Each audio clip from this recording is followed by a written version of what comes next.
मित्रों नमस्कार। Parameter of law channel पर मैं आपका मित्र रिटायर्ड जज अशोक शर्मा आपका हार्दिक अभिनंदन करता हूं।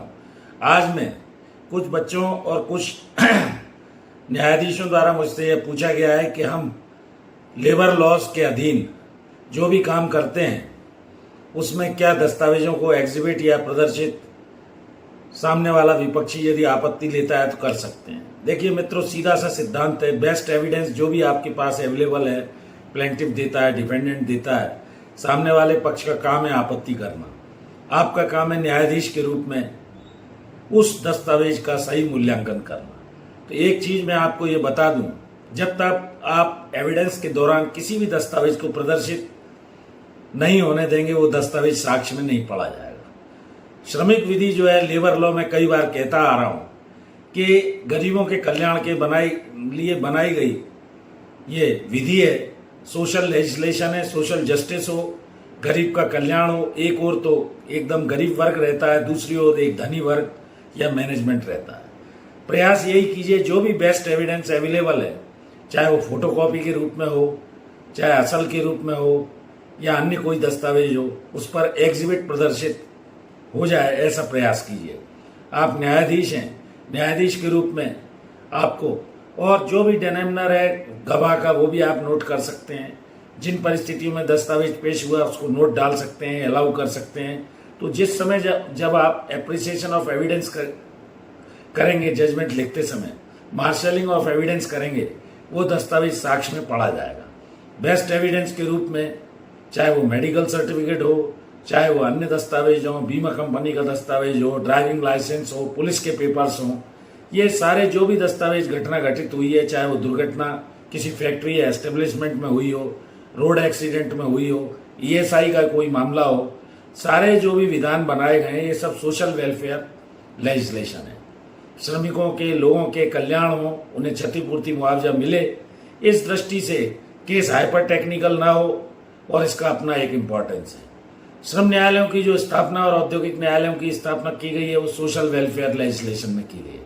मोटर एक्सीडेंट क्लेम ट्रिब्यूनल की भी स्थापना सोशल वेलफेयर लेजिस्लेशन में की गई है। कोई भी व्यक्ति जो नियोजन के दौरान है, कोई उसे चोट आती है, उसकी मृत्यु हो जाती है, कोई ऑक्यूपेशनल डिजीज होती है, इन सब परिस्थिति में उसे क्षतिपूर्ति मुआवजा मिलता ही है और मिलना भी चाहिए।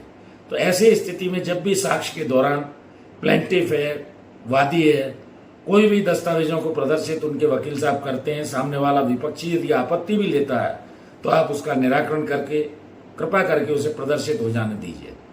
अन्यथा उस गरीब जिस कल्याण के लिए विधि बनाई गई है उसका लाभ नहीं होगा, उसको बेनिफिट ही नहीं मिल पाएगा। क्योंकि एक ओर तो अत्यंत गरीब पक्ष है, श्रमिक कहलाता है, दूसरी ओर अत्यंत सबल पक्ष है। There is a fight between two thoroughly unequals, दो असमान पक्षों का ये झगड़ा है और आप न्यायाधीश के रूप में बैठे हैं, उसके सामने ईश्वर समतुल्य बैठे हैं। उसके क्लेम को मान्य करने के लिए थोड़ा सा लिबरल चलिए। लेबर लॉ यही कहता है, भारतीय संविधान के आर्टिकल 14, 15, 16, 23 इन सब में और direct principle of state policy सब में यही व्यवस्था है कि आप श्रमिक का कल्याण करने का प्रयास कीजिए। इसीलिए इन कोर्ट्स को सिविल कोर्ट से अलग स्थापित किया गया है, हाइपर टेक्निकल नहीं बनाया गया है, रूल्स ऑफ एविडेंस को स्ट्रिक्टली एप्लीकेबल नहीं किया गया है, यह आपको जानना चाहिए। तो ऐसी स्थिति में कृपा करके जब भी आप एविडेंस हो, चाहे आप वकील हो, इन दस्तावेजों को जो श्रमिक के पक्ष में वो प्रस्तुत कर रहा है, मेडिकल का दस्तावेज है, बीमा कंपनी का दस्तावेज है, एक्सीडेंट का कोई दस्तावेज है, पुलिस से लिए गए सूचना के अधिकार के दस्तावेज है, प्रदर्शित होने दीजिए और गरीब के कल्याण में आप सहयोग दीजिए। आपको जीवन भर आपके जो भी कर्म है, अच्छे कर्मों का परिणाम अच्छा ही मिलेगा, ऐसा मेरा मानना है। तो मेरे इस वीडियो को बनाने का आशय यही है कि कुछ लोगों ने ये पूछा था कि दस्तावेज जब हम प्रदर्शित करते हैं बेस्ट एविडेंस के रूप में, मान लीजिए हमारे से किसी कारण से वो दस्तावेज खो गया है, मिल नहीं पा रहा है उस समय, लास्ट में न्यायाधीश को अगर ऐसा लगता है कि देखा जाना आवश्यक है तो वो ऐसा ऑर्डर करके उन दस्तावेजों को आर्ग्यूमेंट के समय, जजमेंट पास करने के पहले वो मंगा सकते हैं। तो मेरा इस वीडियो को बनाने का मुख्य प्रयोजन यही था कि गरीब के साथ कोई अहित ना हो, उसके कल्याण के विपरीत कोई काम ना हो। इसी उद्देश्य से श्रमिक विधियां बनाई गई हैं, मोटर एक्सीडेंट क्लेम ट्रिब्यूनल बनाए गए हैं, WC एक्ट बनाया गया है, ESI अधिनियम बनाया गया है, एम्प्लॉयज स्टेट इंश्योरेंस बनाया गया है, प्रोविडेंट फंड बनाया गया है।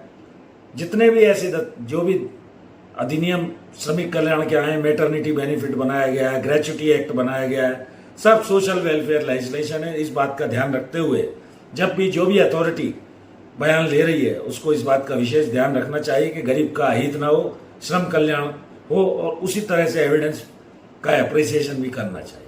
धन्यवाद। इस वीडियो बनाने का मूल मकसद यही था कि दस्तावेजों को कैसे प्रदर्शित कब किया जाए। एक और विशेष अनुरोध, मेरी धर्मपत्नी श्रीमती अर्चना शर्मा का भी यूट्यूब पर एक चैनल अर्चना आरटी हब के नाम से, कृपया उस चैनल को भी देखिए, उसके वीडियोस लाइक कीजिए, शेयर कीजिए। मैं हृदय से आभारी हूँ। लगभग 87,000 मेरे सब्सक्राइबर हो गए, 3400 वीडियो अपलोड हो चुके हैं। जो भी आपकी कोई क्वेरी है उसे कमेंट में लिखिए, लाइक कीजिए, शेयर कीजिए, जुड़ जाइए पैरामीटर ऑफ लॉ चैनल से। जैसा मैं कहता आ रहा हूँ, नॉलेज इज पावर।